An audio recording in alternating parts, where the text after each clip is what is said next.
friends. Today I'm going to be exposing my somewhat questionable taste in movies once again, and I'm going to be ranking my top 10 favorite Christmas movies. If you saw in October, I did this with Halloween movies, specifically Disney Channel Halloween movies, but for Christmas there's just so many movies I love that have nothing to do with Disney, so I decided to expand a bit. These are my top 10 favorites I watch like essentially every year. Like I watch these movies each at least like 20 times each. But I have 10 movies. I have my Christmas Starbucks. This is the caramel brulee latte. I'll do a taste test for you even though I've had like half of it. Delicious. I rock the vibes. I have my hat, my tree, my Starbucks. Let's go.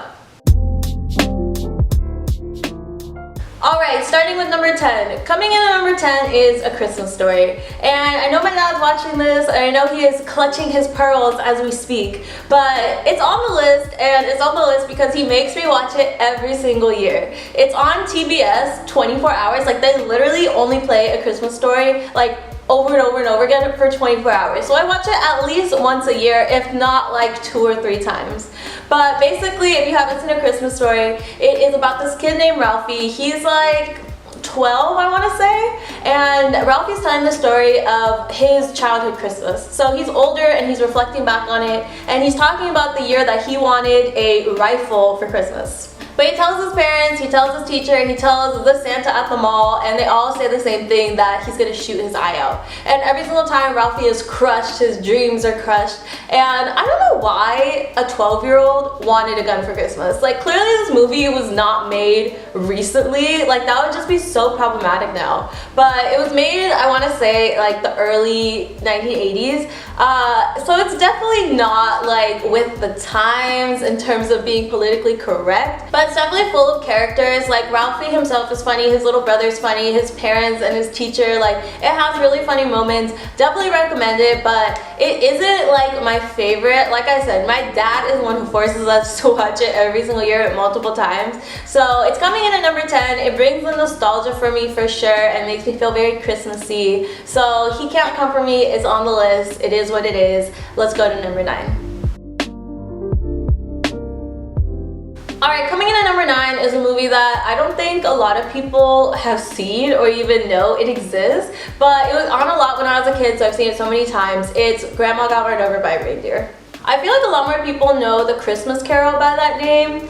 Like, it goes like, Grandma got run over by a reindeer, walking home from our house Christmas Eve. You know, I didn't just sing that for no reason. That jogged your memory. Okay, so it is an animated movie based on that song, and it's pretty much exactly what I just sung. So Max, this kid named Max, of course his name is Max. I need better from just like the whole entire entertainment industry. I'm sick of the name Max. I think I know one boy named Max as it is. Like we can do better, I feel like. But his name is Max. He has a grandma, and on Christmas Eve she gets run over by a reindeer, Santa's reindeer, and she goes missing for like months. The grandma owns this toy shop that like his like older cousin Mel is like after. But it's a cute movie. It's fun. It's like a cute little animated movie. I think it came out on Cartoon Network when I was a kid, and that's why I've seen it so many times. But like every movie in this list, I definitely recommend it, and it's coming in at number 9. Alright, we're getting to like my favorites, and coming in at number 8 is Mickey's Once Upon a Christmas. And I know no one knows this movie, but it's such a good movie and it deserves more respect. Me saying that when I just put it at number 8. But like I said, it's a competitive ass list. So Mickey's Once Upon a Christmas is a heartwarming ass movie. Basically, there's 3 different parts. You have a story about Donald Duck and his 3 nephews, Huey, Dewey, and Louie. You have a story about Goofy and his son Max. What the why are they only Max? Okay, Goofy and his son named Max, and then you have Mickey and Minnie, and they're so cute. Like, I want to watch it maybe after this. Basically, in the first one with Donald and his nephews, Huey, Dewey, and Louie, they're triplets, and they love Christmas so much. They think it's the best day ever. And on Christmas night, when it's about to be December 26th, they wish upon a star that's every single day, and they definitely get their wish. And obviously, too much of something is always bad, so it follows them trying to kind of break the cycle. The second story follows Goofy and his son Max, and they're trying to figure out if Santa is actually real. They're writing letters to him, and their neighbor gives them so much crap about it, saying that obviously Santa isn't real and it's impossible, and they spend their whole portion of the movie trying to figure out if that's true. And then the last story, which is probably my favorite, follows Mickey and Minnie trying to buy each other Christmas gifts, but there's just all these struggles that come with it because they're both broke. Like, Minnie's got hella bills, they're both at jobs where they're completely underpaid, their bosses could give a shit about them. Like, it's literally just a lesson on capitalism. Like, this movie radicalized me as a child. But all three stories are super heartwarming. Like, they make me feel all warm and fuzzy on the inside, aside from the capitalism. But it's really cute. We love Disney. We love movies that radicalize children. It's coming in at number 9. Alright, coming in at number 7 is the first one that I will say is iconic, and that's How the Grinch Stole Christmas. If you haven't seen it, I don't know how, or if you haven't heard the story of How the Grinch Stole Christmas, but basically the Grinch is this very bitter creature. Like, Dr. Seuss created like Whoville and the Who's, and the Grinch is supposed to be some like crazy creature. He's not like the rest of them, and basically he lives by himself with his dog Max. What? His dog is named Max.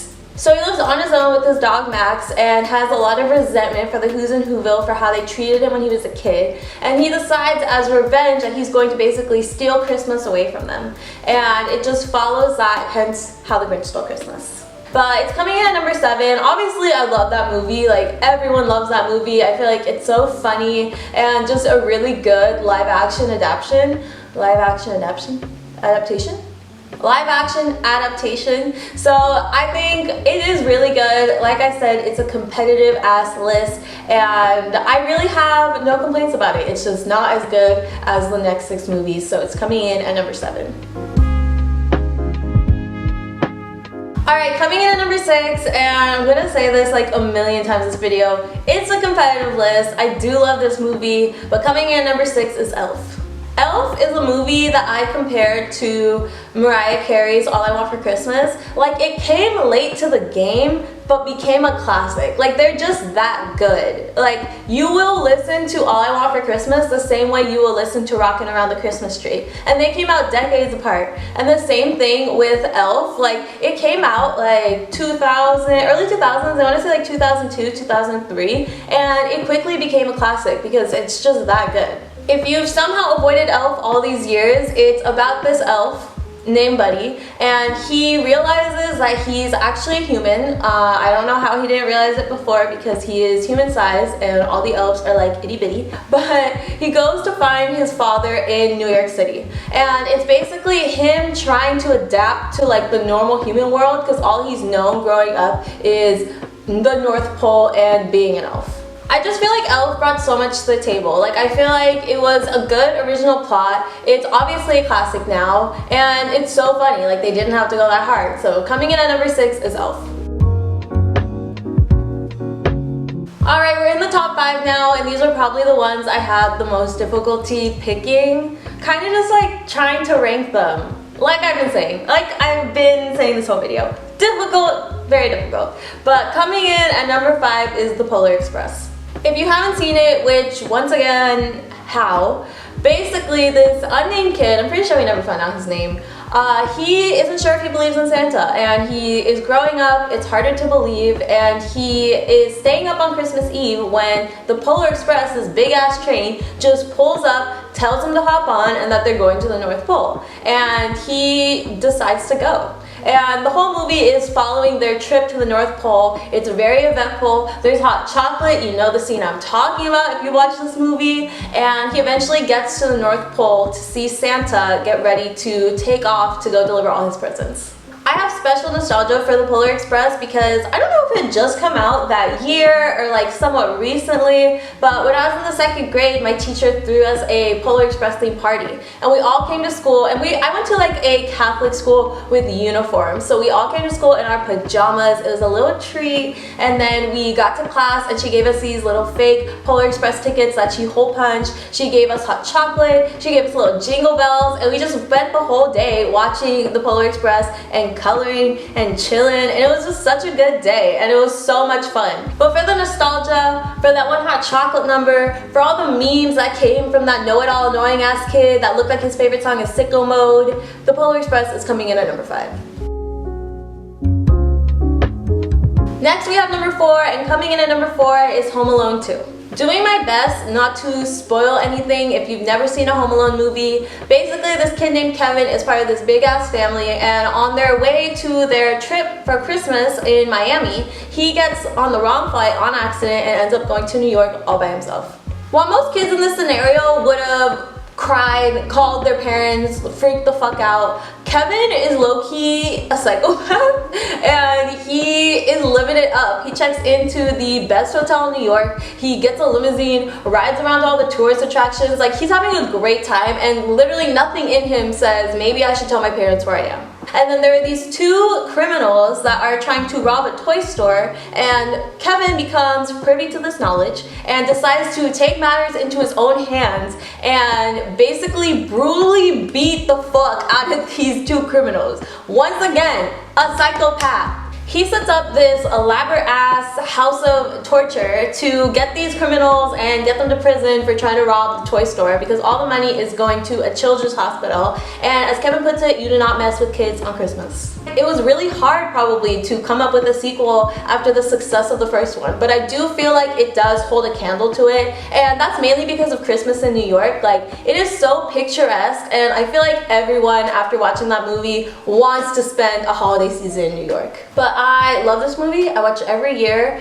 Once again, no complaints. It is solely number 4 because the next 3 movies I love more. So coming in at number 4 is Home Alone 2.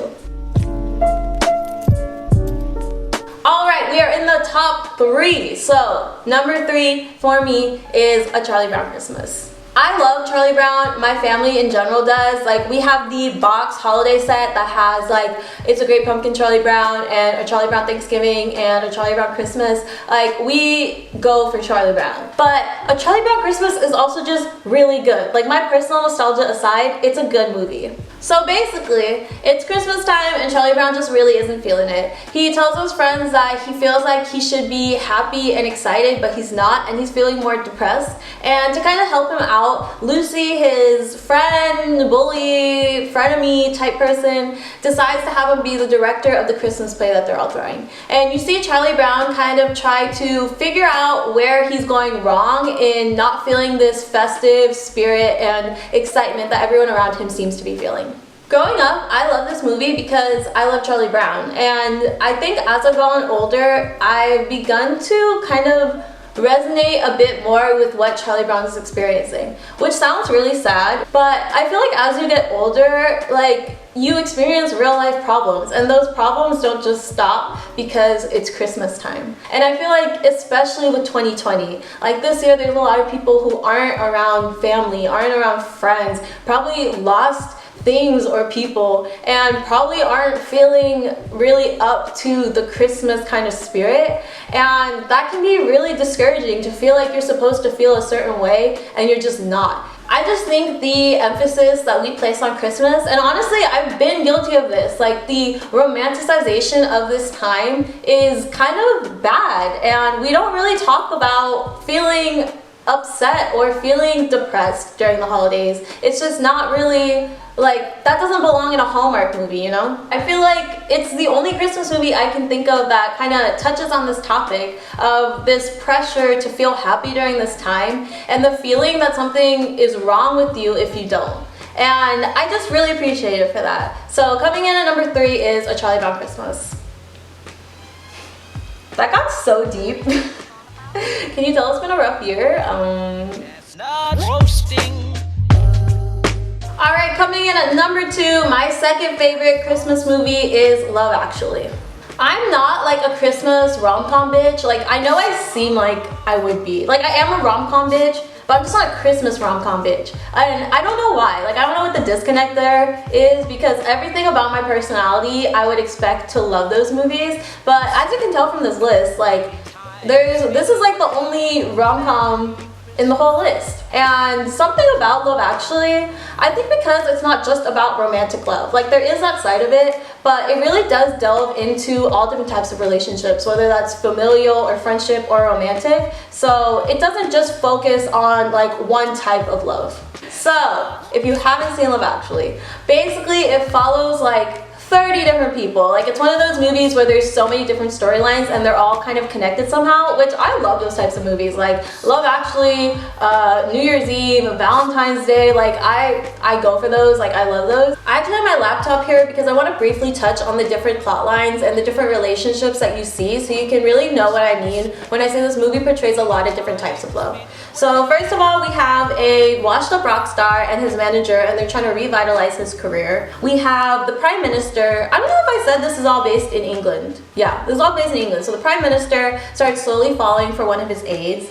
We have a man who just lost his wife and he's left with her son that he's not really that close to, and he's trying to navigate that relationship. We have a guy who has not been finding any luck in love. He's convinced that British girls just aren't attracted to him, and he decides to go to America because he's convinced that American girls will find him just irresistible. So he goes to America. So all of these relationships are super different. They're all at different starting points in where they're at. Some are going well, some are new, some are going awful, and I feel like they just do a really good job of portraying different types of love. But I really do love this movie. Like, it's heartwarming, it's sad, it's funny, you root for the characters, you hate some of the characters, and it's a great movie. Like, if you have multiple movies from this ranking that you haven't watched and you're like, oh, maybe I'll watch one, watch this one. Please, if you haven't seen this, watch this movie. Don't underestimate it. It's number 2 for a reason. Coming in at number 2 is Love Actually.